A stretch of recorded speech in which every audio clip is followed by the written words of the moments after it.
Círculo de Liderazgo, día 19, ciclo 2, estudiando a profundidad el libro La filosofía del éxito de Napoleon Hill.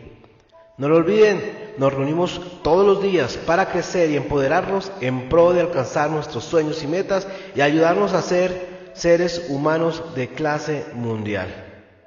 Les saluda Carlos Eduardo Sarmiento, mentor de negocios y coach de alto desempeño.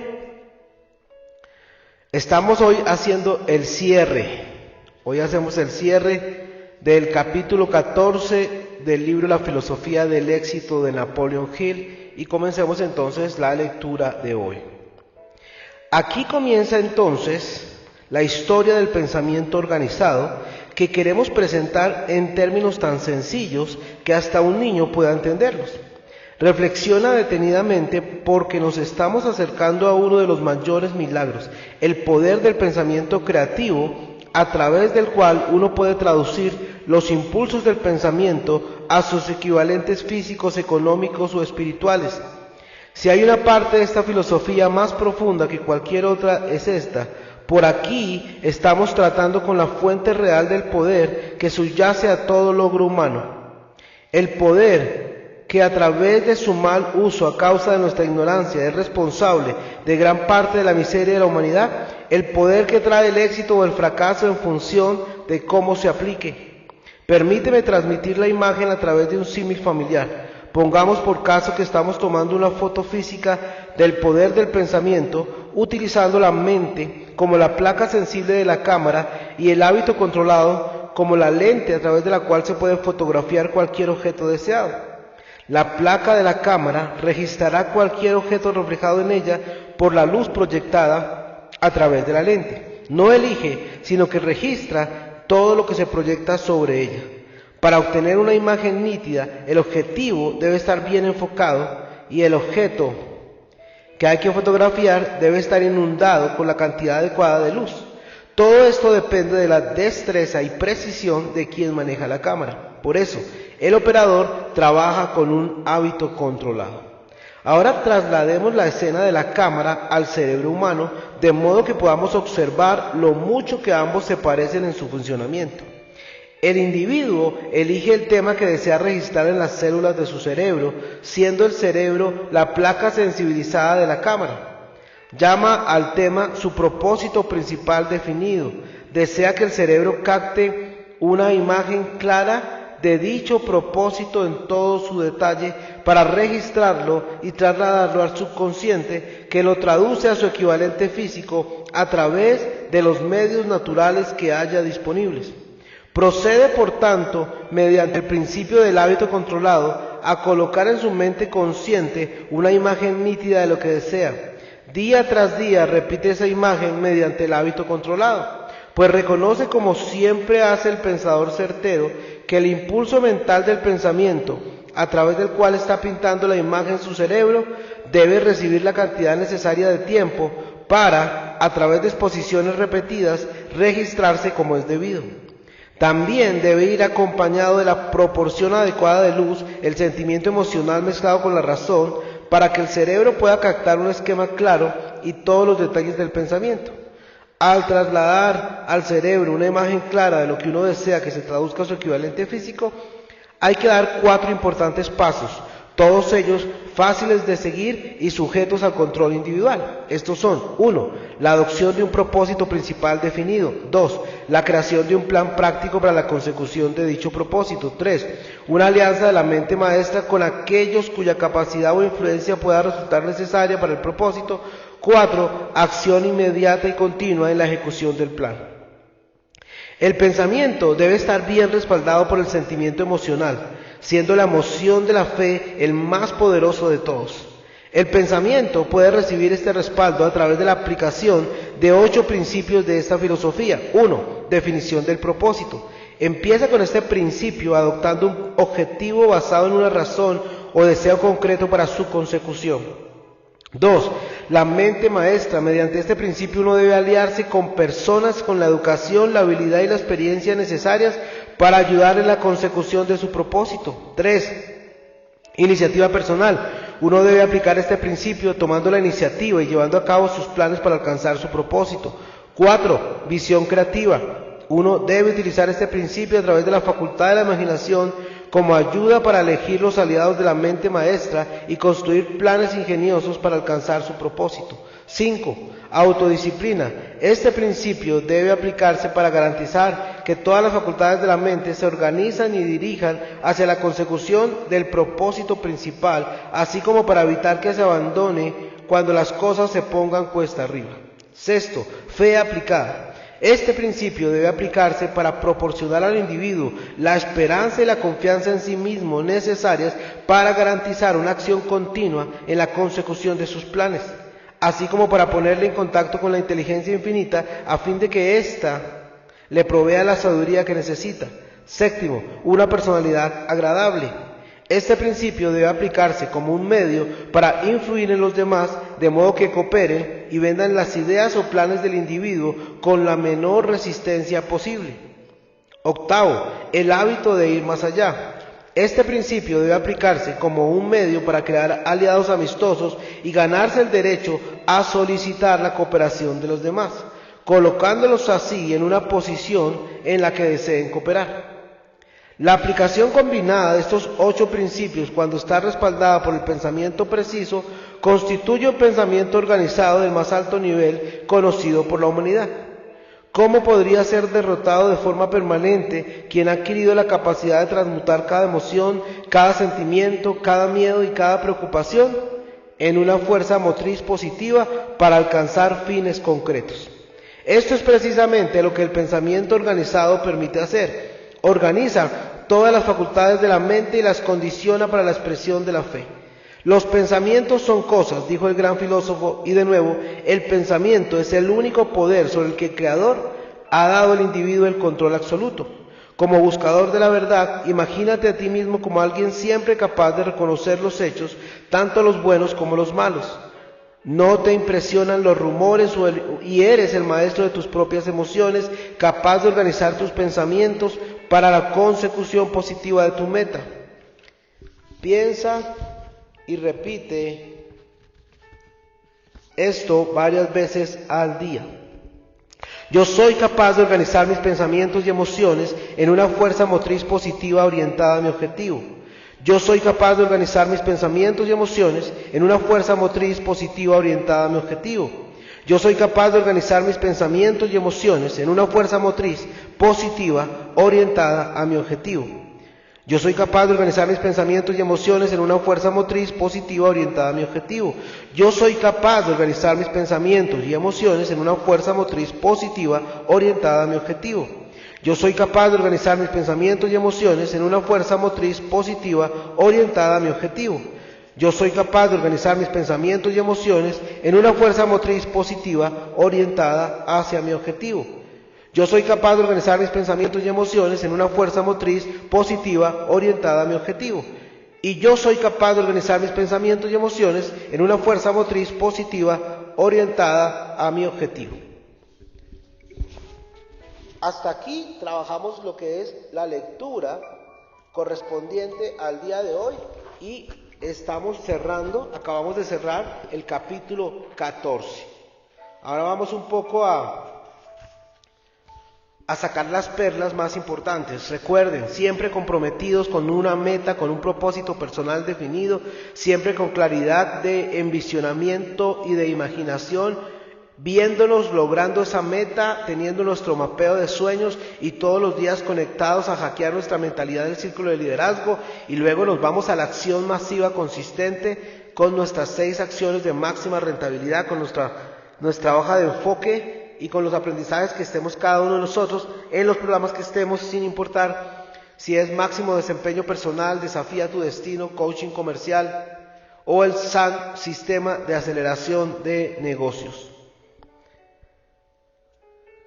Bueno, en la parte 2 de hoy de nuestro capítulo 14, que hablamos del pensamiento preciso, lo primero que nos dice como reflexión del autor es que es importante reconocer y acercarnos a la historia del pensamiento organizado y que ojalá se los pueda presentar y lo podamos comprender y lo podamos enseñar a otros de la forma tan sencilla que hasta un niño pueda entenderlos.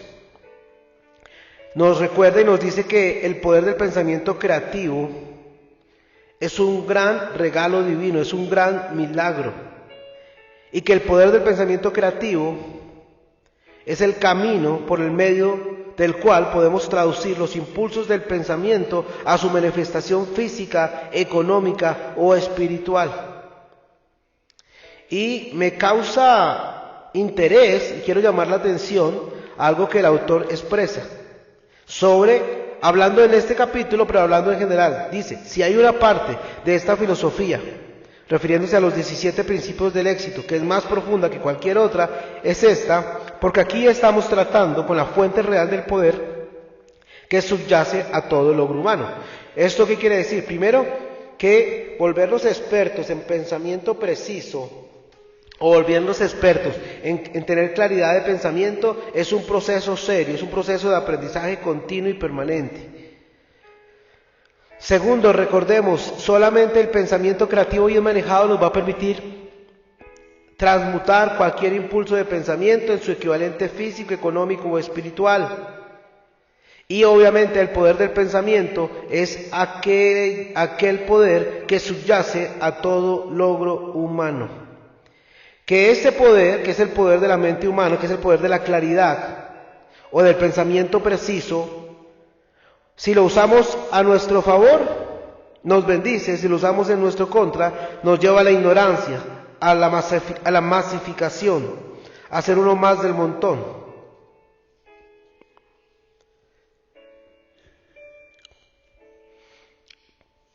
Luego el autor nos hace una metáfora de cómo opera la mente y cómo opera una cámara. Pero a donde quiero llamar la atención es a la parte de cómo el cerebro humano funciona y cómo debe funcionar para ponerlo a nuestro favor, para manifestar metas, sueños, destinos. Y lo primero que dice que de nuestro proceso cerebral, lo primero que debe pasar es que nosotros como seres humanos, hombres o mujeres, debemos elegir un tema. O sea, elegimos un destino, elegimos una meta apoteósica, elegimos un propósito personal definido. Y este tema será el que comenzará a ser registrado, tenido en cuenta, permaneciente en las células de nuestro cerebro. Y el cerebro equivale a la placa sensibilizada de la cámara. No importa cómo llamemos este tema, propósito principal definido, deseo, meta, vehemente, simplemente tenga uno solo. Luego lo que haremos es que llamaremos toda la atención de nuestro cerebro para que capte una imagen clara y definida y ojalá colorida de dicho propósito a su máximo detalle, de tal forma que nuestro cerebro lo registre y lo traslade al subconsciente. Y el subconsciente, después de un trabajo serio, continuo, sistemático, permanente, conectado con el trabajo mental, un trabajo corporal, un trabajo emocional y un trabajo espiritual, manifestará esto al equivalente físico, económico o espiritual. Luego nos dice, para que todos estos procesos internos en su cerebro pasen y esa claridad de propósito se convierta en una manifestación física, deberemos acceder al poder del principio del hábito controlado al colocar todos los días, todo el tiempo, todas las veces posibles, la imagen de esa única sola cosa de lo más nítida posible y colorida en nuestra mente, día tras día, hora tras hora. Repetir y repetir esa imagen mediante el hábito controlado. Y a medida que día tras día, hora tras hora, vamos pintando esa imagen del cerebro, entonces el cerebro debe ser expuesto por medio de la repetición espaciada cuantas veces sea necesaria hasta que quede registrado, grabado de forma permanente. Pero paralelo a ese trabajo debemos ir acompañando, usando la metáfora de la cámara, con la luz adecuada. Y la luz adecuada para el cerebro corresponde a los sentimientos y a las emociones. Al cerebro le damos una claridad de propósito, una sola meta, una sola cosa. Segundo, le damos una imagen nítida, constante y repetida. Tercero, lo conectamos con emociones correctas, constantes. Y obviamente le damos razones desde la lógica y la razón, y todo esto conectado de forma permanente, de forma consistente, todos los días, a toda hora, a todo momento, por el tiempo necesario, haciéndolo correcto, correctamente, durante el tiempo necesario, vamos a llevar a que esto, cuando ya esté, mejor dicho, grabado, plasmado de forma sistemática, continua, poderosa y profunda en nuestra mente subconsciente, de una u otra forma va a buscar la forma de manifestarse en el mundo físico.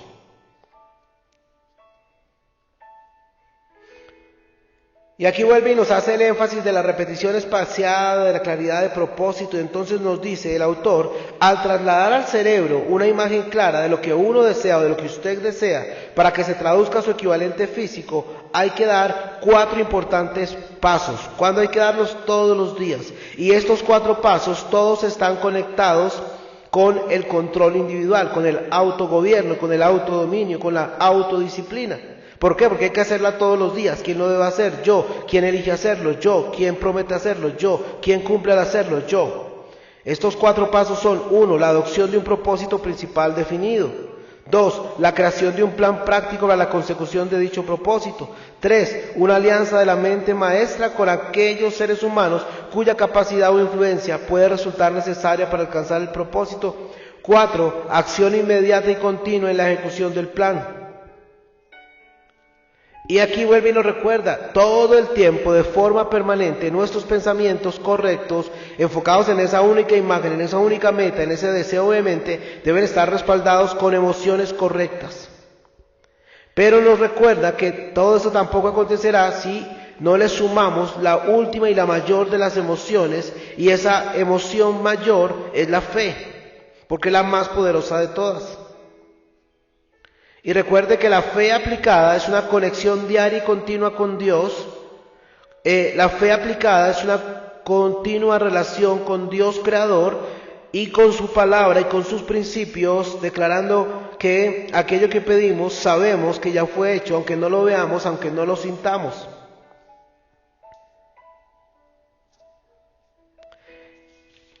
Y el autor cierra el capítulo diciéndonos que el pensamiento humano, el pensamiento preciso, el pensamiento de claridad total debe estar bien respaldado por un sentimiento emocional, pero también puede recibir el respaldo a través de la implementación de 8 de los 17 principios del logro del éxito de Napoleon Hill. Y entonces nos recuerda, número 1, definición del propósito. Empiece siempre con un principio, adoptando un solo objetivo, basado en la razón, pero también basado en un deseo concreto, o sea, lo quiere y lo desea. Número 2, mente maestra. Afílese con personas que tengan las educaciones, las habilidades, las experiencias, las competencias, las estrategias que usted necesita para manifestar su propósito o su meta apoteósica. 3, iniciativa personal. Esto se llama autodisciplina, esto se llama enfoque mayor, eso depende únicamente de usted. Todos los días, cada mañana, usted se levanta con un propósito en mente, con una claridad total en mente y se lleva a ejecutar, se lleva a actuar. Iniciativa personal, no tiene usted que esperar que nadie le hable o le insista en hacer algo que usted sabe que tiene que hacer. Impecabilidad de la palabra. 4, visión creativa. 1. Debe utilizar este principio a través de la facultad de la imaginación como ayuda para elegir los aliados de la mente y construir planes ingeniosos para alcanzar su propósito. Entonces la visión creativa tiene que ver con la capacidad de usar una de las 6 facultades mentales, que es la facultad de la imaginación.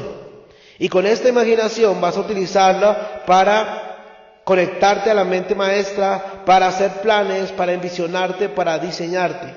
Número 5, autodisciplina. Este principio es de obligatoria aplicación para que todas las 6 facultades de la mente se organizan y juntas estén conectadas y enfocadas hacia la consecución del propósito principal, así como para evitar que se abandone cuando las cosas se pongan cuesta arriba.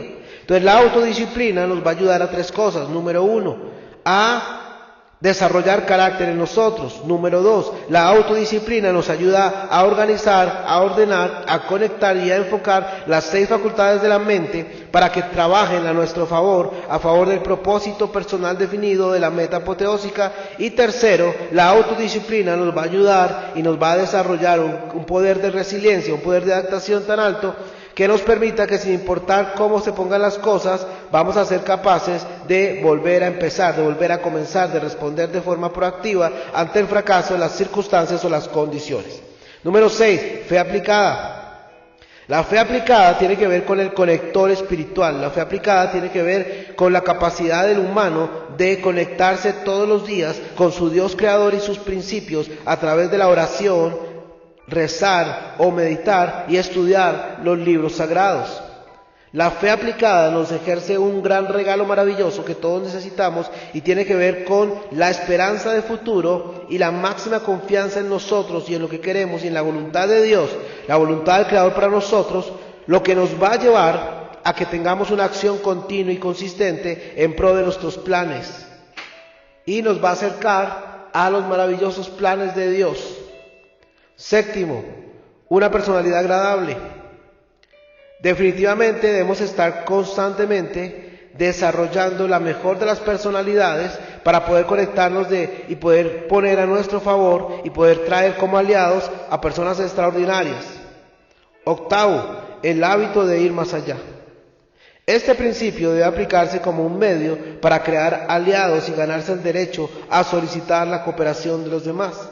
El hábito de ir más allá nos conecta con 2 cosas. La primera, con el poder de la milla extra, siempre sirviendo, siempre dando más de lo que nos pagan, siempre yendo más allá, caminando más allá, esforzándonos más allá, pagando un precio más allá. Pero también es por medio de esto es que podemos ser personas también elegibles para ser aliados estratégicos y aliados amistosos.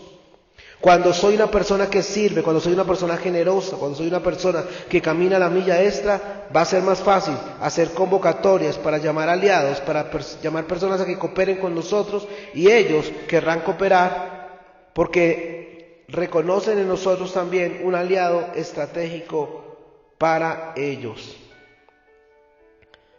Luego el autor dice, cerrando, dice, la aplicación combinada de estos 8 principios, si está respaldada por el pensamiento preciso, la claridad total de pensamiento, que es el tema del capítulo 14 que estamos cerrando hoy, constituye lo que se conoce un pensamiento organizado del más alto nivel.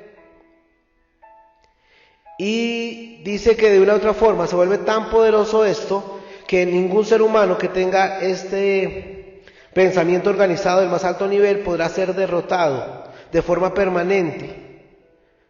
Recuerden siempre, cuando tenemos el pensamiento correcto, la actitud correcta, la mentalidad correcta, las acciones correctas, el equipo de mastermind correcto, entonces siempre encontraremos una semilla igual o más poderosa o más potente en cada fracaso, en cada derrota. Así que solamente entenderemos siempre y lo diremos, esto es una simple derrota permanente.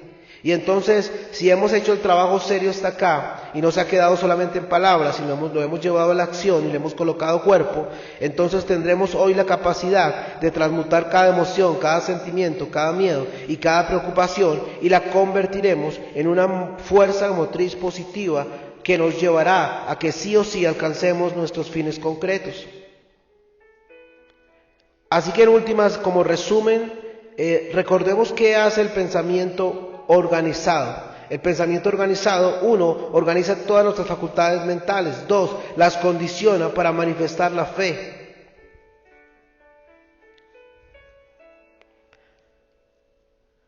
Recordemos que debemos estar siempre alerta y en claridad de propósito y en claridad de pensamiento preciso. Y por último nos invita a que cerremos y tengamos clara esta poderosa declaración para que desarrollemos consistencia, para que generemos condicionamiento de ganadores en nuestra mente subconsciente. Y esta declaración del capítulo 14 cerrando, yo soy capaz de organizar mis pensamientos y emociones en una fuerza motriz positiva orientada a mi objetivo. Bueno, hasta acá nuestro proceso de hoy. Felicitaciones, vamos con todo. No olvides sus 6 acciones de máxima rentabilidad, su compromiso, su impecabilidad, su máximo esfuerzo sostenido. No olvide el poder de la repetición espaciada. Comprométase con salir de aquí corriendo a hacer sus 6 acciones de máxima rentabilidad. Recuerde siempre caminar la milla extra, recuerde sacar tiempo para desarrollar el poder de la fe y andemos siempre de mejor para arriba. Bye bye.